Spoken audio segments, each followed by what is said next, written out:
నా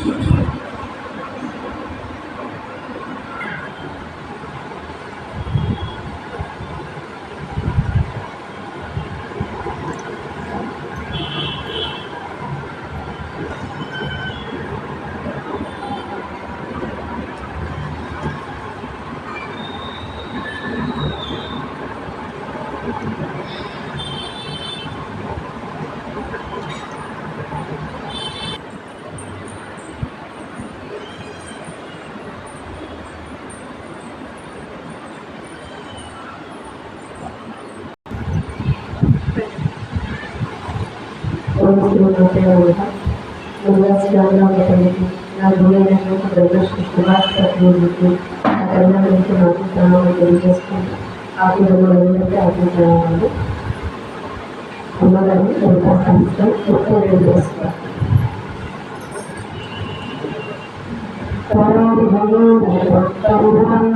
నారాయణ సాకృతుడు మహాపాశుపతాస్త్రాజ్ఞు నిర్దగ్ధ సురసైనికాను కరాంగులు అపోత్పన్న నారాయణ దశాకృతి అంటే బండాసురుడు సర్వరాక్షసుల్ని పుట్టించు అస్త్రములు ప్రయోగించాడు. అంటే ఈ చనిపోయిన రాక్షసులందరూ మళ్ళీ పుట్టేస్తున్నారు. అలాంటి అస్త్రముని ప్రయోగించాడు బండాసురుడు. అప్పుడు అమ్మవారు ఏం చేశారంటే తన చేతి వేళ గోళ్ళు ఇవి ఉన్నాయి కదా, ఇవి 5 మొత్తం 10 గోళ్ళలో నుంచి నారాయణుడి యొక్క దశావతారాలను సృష్టించింది. నారాయణుడి యొక్క దశావతారాలను సృష్టించింది. ఆ దశావతారాలు ఈ రాక్షసులందరినీ కూడా చంపాయి అని అర్థం. కరాంగుని నవోత్పన్న నారాయణ దశాకృతి మహాపాశుపతాస్త్రాన్ని నిర్దగ్ధ సురసైనిక అంటే మహాపాశుపతాస్త్రం అదేంటి పాశుపతాస్త్రం కన్నా మించింది, అంత పవర్ఫుల్. మన పాశుపతాస్త్రమే చాలా పవర్ఫుల్, మహాపాశుపతాస్త్రం దానికి మించినది. అలాంటి అస్త్రాన్ని ప్రయోగించి రాక్షస సైన్యాలంతా కూడా భద్రం చేసింది, మొత్తం దహించి వేసేసింది. అస్త్రంతో రాక్షస సైన్యం అంతా కూడా ఒకేసారి మరణించారు. తర్వాత కాళేశ్వరాస్త్ర నిర్దగ్ధ సవణురాసుర సంయోగ. ఈ కాళేశ్వరాస్త్రం ఏంటి? మహాపాశుపతాస్త్రానికి మించినది ఇది. అదే శక్తివంతమైనది, దానికన్నా శక్తివంతమైనది కాళేశ్వరాస్త్రం. ఈ కాళేశ్వరాస్త్రం ప్రయోగించడం వల్ల బండాసురుడు ఆయన ఒక పట్టణం ఏర్పాటు చేసుకున్నాడు, శూన్యక పట్టణం. బండాసురుడిని శూన్యక పట్టణాలు మొత్తము దహించి వేసినది ఇది కాళేశ్వరాస్త్రం. కాళేశ్వరాస్త్రం అంటే మహాశివుడు పరమేశ్వరుడే అస్త్రంగా అమ్మవారు వేస్తారు.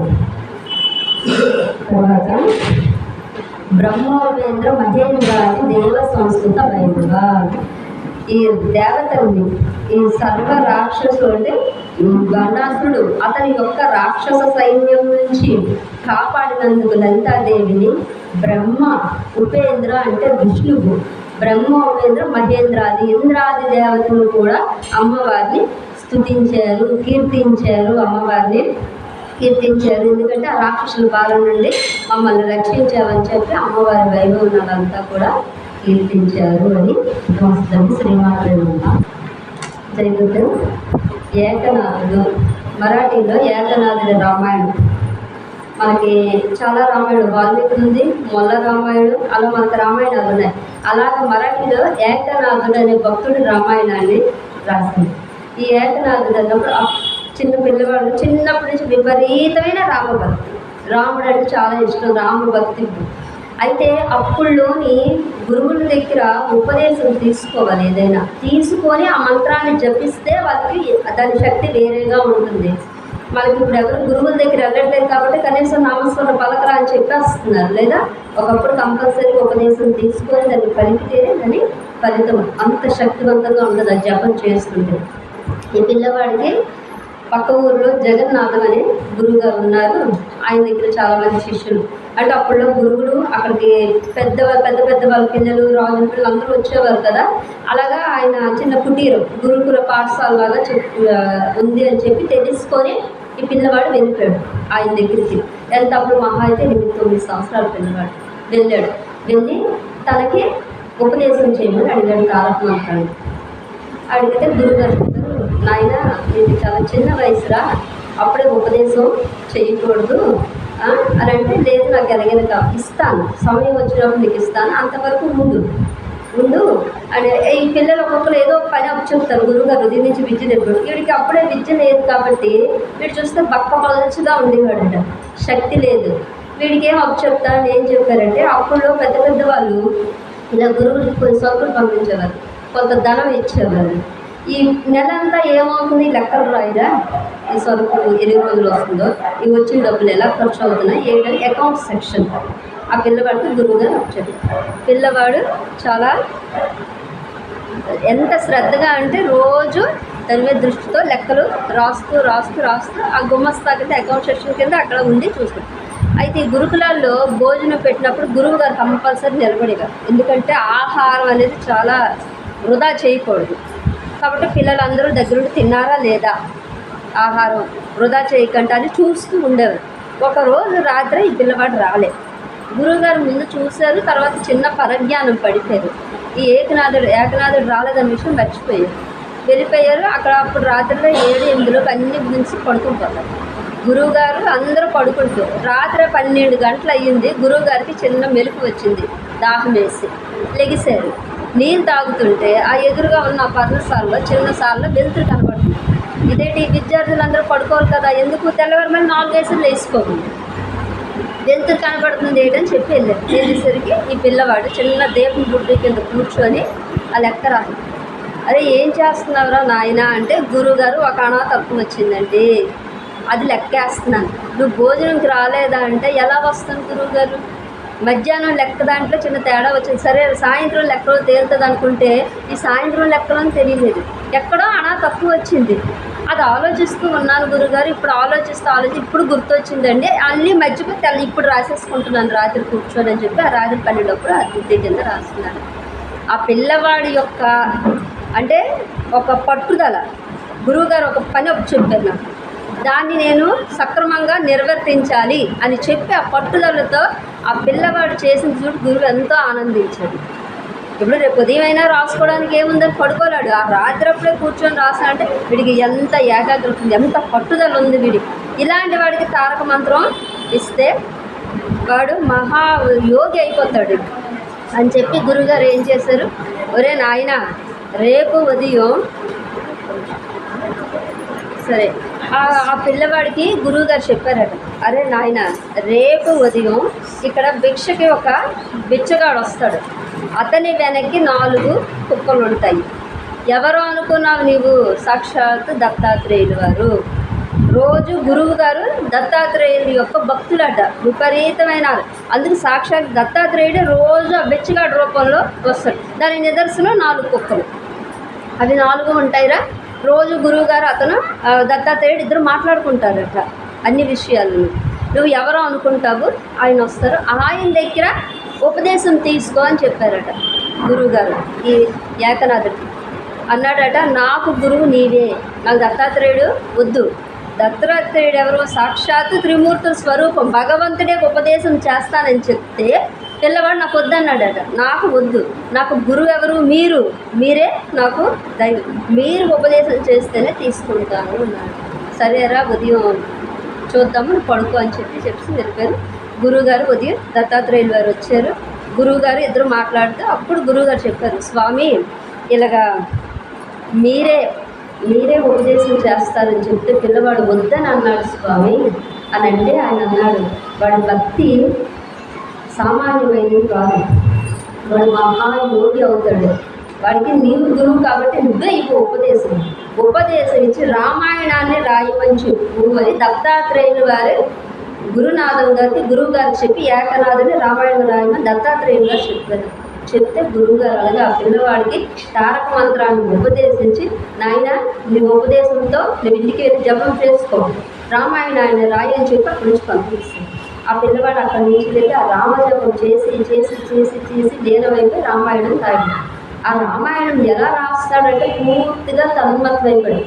రాముడు పుట్టాడు, ఆనందించాడు, రాముడు అరణ్యంకి వెళ్ళాడు, ఏడ్చాడట, సీతని రావణాసుడు ఎత్తుకుపోయాడు, ఏడ్చాడు, అంత లీనమైపోయాడు. ఇంట్లో నుంచి బయటకు వచ్చేవాడు. ఈ బయట ఉన్న జనాలకి ఆయనలో ఉన్న భక్తి కనబడదు. భక్తి బాగా ముదిరి వాళ్ళు పిచ్చి వాళ్ళ ఉంటారు, అయోమయంగా. వీళ్ళు ఆ పిచ్చినే చూస్తారు కానీ దాని వెనక ఉన్న భక్తి యొక్క శక్తిని చూడలేరు. వీళ్ళందరూ వాళ్ళ ఇంటి మీదకి రాళ్ళు విసరడం, ఆకతాయిగా ప్రవర్తించడం, ఎన్ని చేసినా ఆయన పట్టించుకునేవారు కాదు. ఎన్ని చేసినా పట్టించుకునేవారు కాదు. వీళ్ళు ఏం చేశారట, ఒకరోజు రాత్రి ఆయన తలుపులు వేసుకొని వెళ్ళి ఆ తలుపులు పట్టడం మొదలుపెట్టింది. ఈ ఆకతాయిలు కొంతమందిని తలుపులు ఎంత కుట్టినా ఎన్ని మాట్లాడినా ఆయన ఒలగడు పలకడు. వీళ్ళు చూసి చూసి చూసి వీటితో మనకి ఎదురుగా వెళ్ళిపోదాం అని అనుకున్నప్పుడు సడన్గా ఎగిరారు కానీ అప్పుడు మట్టి గోడలు చిన్న ఉండే కదా, అందులో నుంచి బయటకు దూకారట. దూకేసరికి ఇలా ఆశ్చర్యపోయారు. అదేంటండి మీరు అందులో నుంచి వచ్చారు, నేనెక్కడి నుంచి రామదిగో రామాయణం రాస్తున్నాను, చేతిలోనే పత్రాలు, చాలా పత్రాలు, గ్రంథం ఉంది, దాంట్లో ఉంది రాస్తున్నాను. నేను గెంతడం ఏంటి అని అనేసరికి మీరు గెంతారండి అందులో నుంచి అని అన్నారు. నేనెందుకు గెంత, నేను గెంతలేదన్న. అప్పుడు అక్కడికి గురువుగారు వచ్చారు, గురునాథన్ గారు వచ్చి అన్నారు, ఆయన రామ కథ రాస్తూ రాస్తూ రాస్తూ లేదన్నారు. ఇప్పుడు అక్కడ ఘట్టం ఏంటి, హనుమంతుడు పర్వతం మీద నుంచి లంకకి సముద్రంలో గెంతాడు, అదే రాశాడు. ఈయనేటి హనుమంతుడిని తనలో ఊహించుకొని ఇంట్లో నుంచి బయటికి గెంతాడు. అంటే ఎంత లోపలికి డెప్త్కి వెళ్ళిపోయాడు చూడండి. రామాయణం రాస్తూ రాస్తూ తాను రామాయణంగా మారిపోతున్నాడు పూర్తిగాను. ఆయన చెప్పాడు అప్పుడు గురువుగారు, ఈయన సామాన్య వ్యక్తి కాదు, ఆయన గొప్పతనం మీకు తెలియట్లేదు. ఎవరు గొప్పతనాన్ని చూడరండి బాబు, ఆ వెనక ఉన్నవే చూస్తారు తప్ప అసలు ఆ మనిషి లోపల ఉన్న దైవత్వాన్ని చూడలేరు. ఆ పిచ్చితనాన్నే చూస్తారు. ఆయన ఎవరి కోసం పిచ్చి అయిపోతున్నాడు, భగవంతుడి కోసం పిచ్చి అయిపోతున్నాడు. కానీ పిచ్చిని చూస్తున్నారు కానీ ఎవరి కోసం పిచ్చి అయిపోతున్నాడు చూడు, జనాల యొక్క అలా జరుగుతుంది. అప్పుడు చెప్తాడు, ఇతను రాసిన గ్రంథం మరాఠీలోని ఈ రామాయణం నిజంగా ఎంతో పేరు తెచ్చి పెడతాది, పవిత్ర గ్రంథం అయిపోతుంది అక్కడ అని చెప్పి గురువుగారు చెప్పారు. చెప్పిన తర్వాత ఆయన రామాయణాన్ని పూర్తి చేశాక ఆ రాముల్లోనే ఆయన ఐక్యము అయిపోయాడు.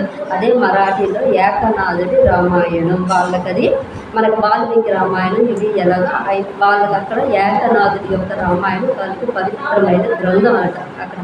అంటే భక్తి చూడండి, ఒక త్యాగరాజు సంకీర్తనలతోనే భగవంతుడిలోనే హనుమాచార్య, రామదాసు, పురంధరదాసు, చెప్పుకుంటూ పోతే ఎంతమందో ఉన్నారండి మహానుభావులు. వాళ్ళు రాసిన పద్యాలు వాళ్ళ గాత్రంతో భగవంతుడి మీద పాడి రోజు నామస్మరణ వాళ్ళ గురించి ఆలోచించి వాళ్ళకి ఇంకేం ఉండదు, ఆ తన్మయత్వంలో ఉంటారు. అదే భగవంతుడి కోసం ఎవరైతే నిరంతరం అంత తన్మయత్వం చెందినాడో ఆ భగవంతుడిలో కలిసిపోతాడు. వాళ్ళకి మరి జన్మ ఉండదు. ఎందుకంటే వాళ్ళు నిరంతరం చేస్తున్న పని ఏంటి, భగవన్ నామస్మరణే. వాళ్ళ జీవితంలో కర్మలు అనేవి మరి ఉండవు. అలా తరించిపోయిన వాళ్ళు వీళ్ళందరూ కూడా భక్తి అలా ఉండాలి. భక్తి అంటే అది, నేను అదే చెప్తా. భక్తి అంటే భగవంతుడిని పొందడం అని అంటే నువ్వు ఏ మార్గంలోనైనా వెళ్ళు. భగవంతుడిని పొందాలంటే నువ్వు పూర్తిగా నీ మనస్సుని ఆయనకి అర్పించేస్తే నువ్వు భగవంతుడిలో కలిసిపోయినట్టు. ఆయన ఖచ్చితంగా నేను కలిపేసుకుంటాను, తీసుకోండి. అది భక్తి, అది ఏకనాథుడి భక్తి అని జరుగుతుంది.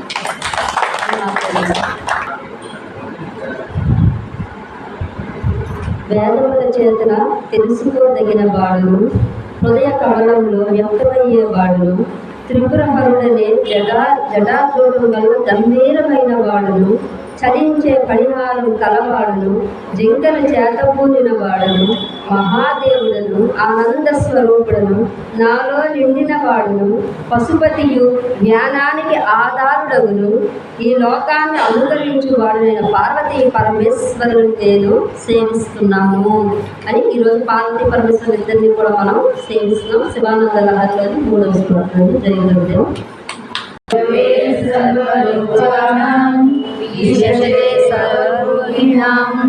నిదయే సర్వ విద్యానాం దక్షిణామూర్తయే నమః. శ్రీరామ రామ రామేతి రమే రామే మనోరమే సహస్రనామ తత్తుల్యం రామ నామ వరాననే.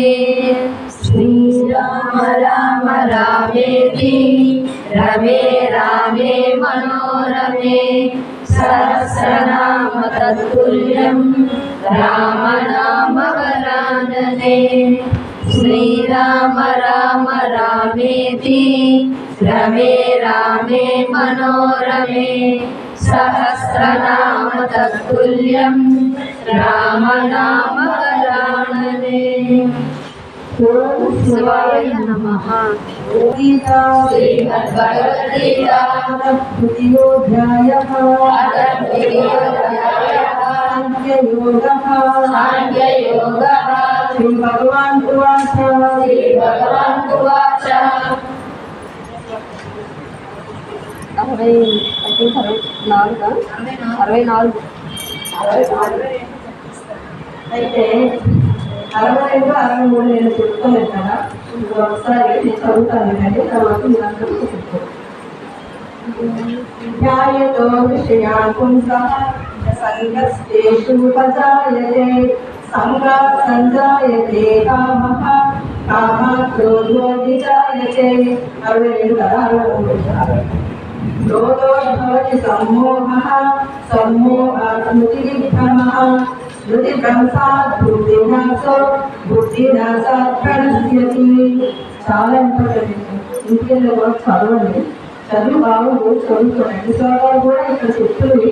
ఇంటికెళ్ళా కూడా 5 నిమిషాలు కదా, ఒక శ్లోకం పడుకునే ముందు భగవద్గీత చదివి అలా ఆ ధ్యాన క్లాసులో చెప్తారు. అవన్నీ ఒకసారి బాగా తెలుసుకుంటే అదంతా మనకు విచారణ.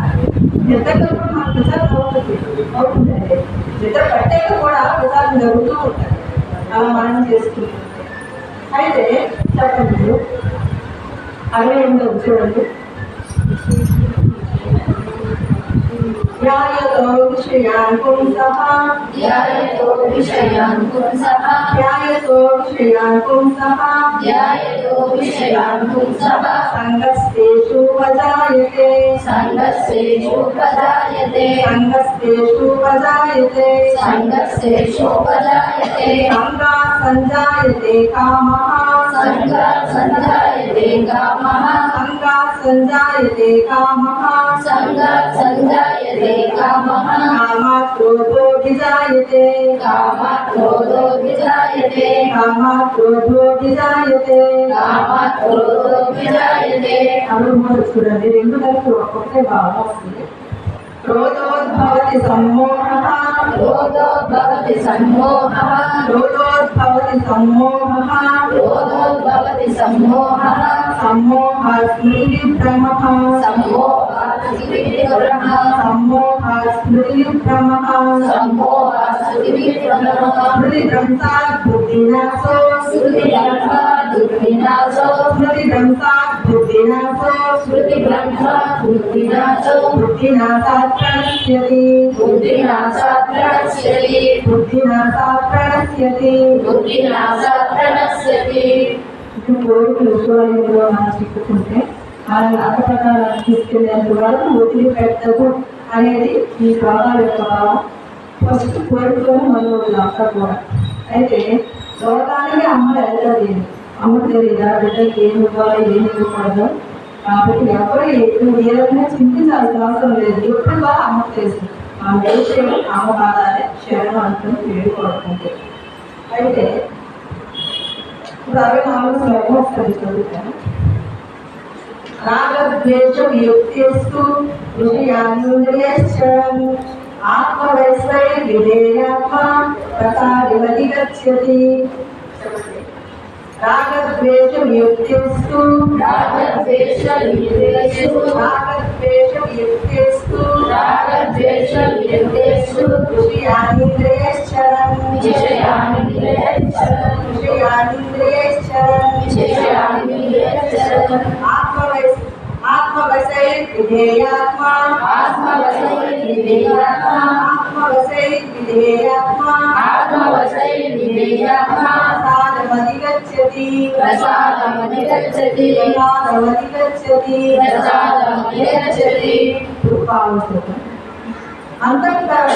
అంతఃకరణలో వసుమనందం చెప్పుకునే సాధకుడు అంటే అంతఃకరణం అంటే మనస్సుని వసుమనందించుకునే సాధకుడు. మనసు ఎప్పుడు మన ఎంతలోకి వస్తుందంటే ఇంద్రియాలు మనసు ఆధీనంలో ఉన్నప్పుడు మాత్రమే మనసు ఆ పశువు పోతుంది అన్నమాట.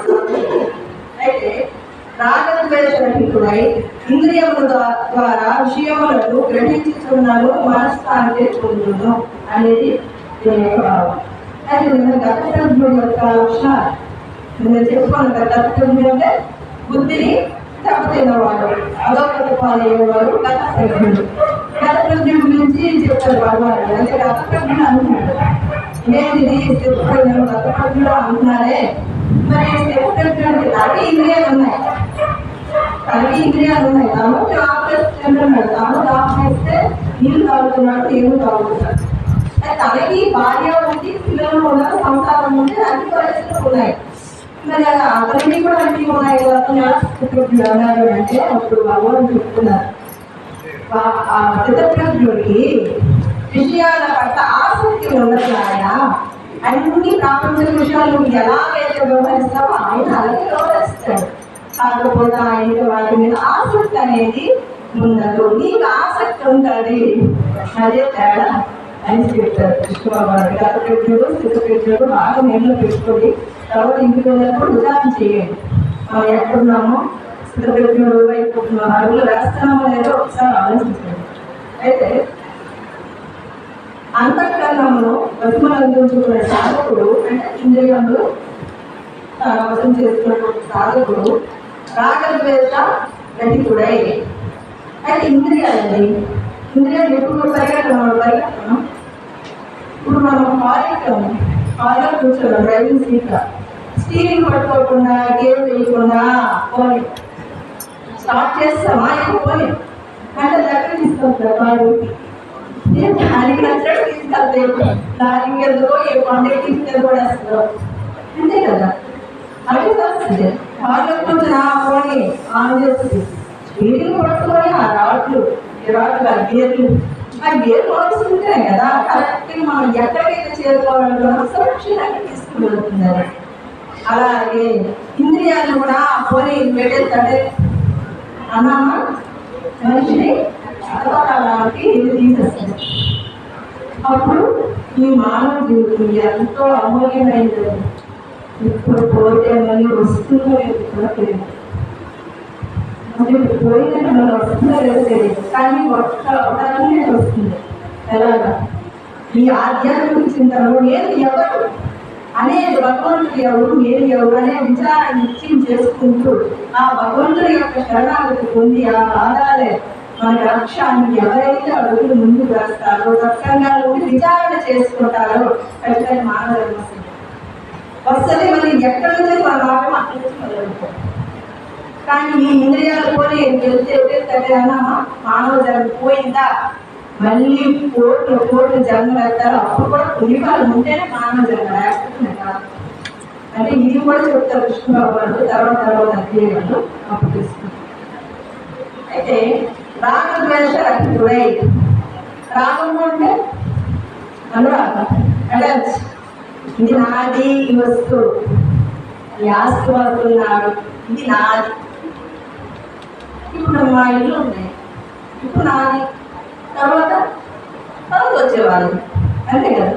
మా పిల్లల ముందు మన ఎక్కడ చదవారింట్లో ఇల్లు నాది, ఏదో పెరుగుతుంది ఎలా, ఇల్లు నాది, మా అమ్మ కట్టించి మా నాన్న కట్టించి నాది. ఇప్పుడు ఇదే చేతుల్లో పెరుగుతుంది అని కాదు.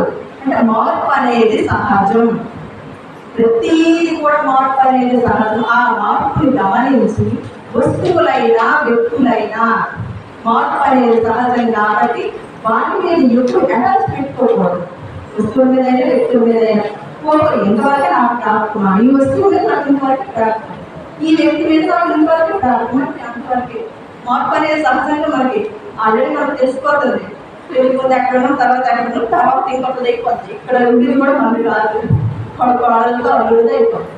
కాబట్టి మార్పు అనేది సహజం మనం తెలుసుకొని దేవుని మీద అటాచ్ పెట్టుకోకూడదు. ఇంతవరకు రాకపో సంతృప్తిగా దొరకడం అది కాదు. దేని నుంచి ఇంకేముంది, అలాంటి మాటలు ద్వేషం కూడా ఉండదు.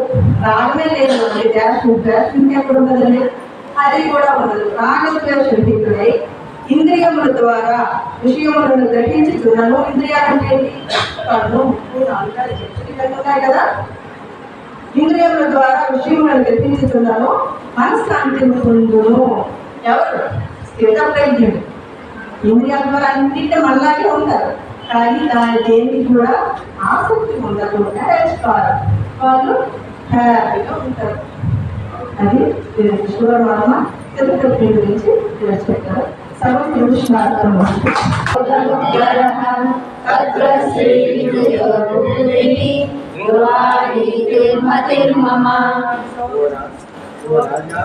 యోగేశ్వరుడు శ్రీకృష్ణ భగవానుడు నాగేయమైన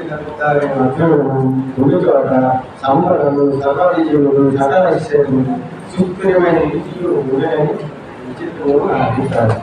సర్వం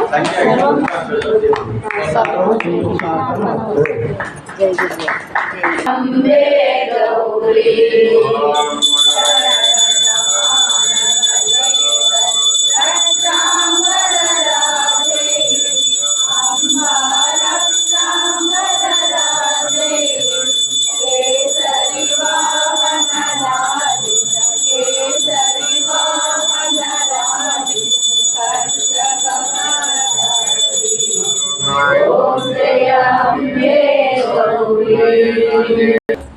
జై శ్రీ శ్యామలముందరికి జై శ్రీ శ్యామలముందరికి జై శ్రీ శ్యామలముందరికి నమస్తే సతీజీ గారికి శ్రీ పటానికి